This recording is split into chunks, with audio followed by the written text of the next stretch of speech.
سلام علیکم برادرها. بسیاری گفتن که سیم کارت پدکلوچه شدگی در بعض کانال های پلانش نشون داده. ما با شما نشون میدیم که سیم کارت هاش خیلی فهم که همی کور کیسه اونه نشون میدیم. با ستوی پلات فایل میداریم، کانفیگ میداریم و کنوکه کبوت هم میچخیم. در پولت کنوکه کبوت هست، کنوکه کبوت زیر میکنیم. از این پدکلوچه میشود.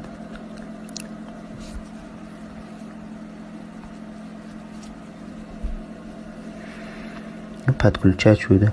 بسیار میگه که همین سیم کارت نخونده، سیم کارت را خوندگی، سیم کارت کور کیسن میگن. در اصل بسیاروش هم خیلی برادم و سیم کارت کور نمیکنه. از ما برای شما نشون دادم که خیلی بفهمید که سیم کارت کور کرده سه یا نه و شما نشون میدیم. با دوکام میداریم، دوکام در اینجا هست. در همینجا کنوکه زرد هم میچخیم. در پول کنوکه زرد هست، کنوکه زرد زیر میکنیم. در اینجا پلیز وید میگه. در همینجا باید چیسله پیشینه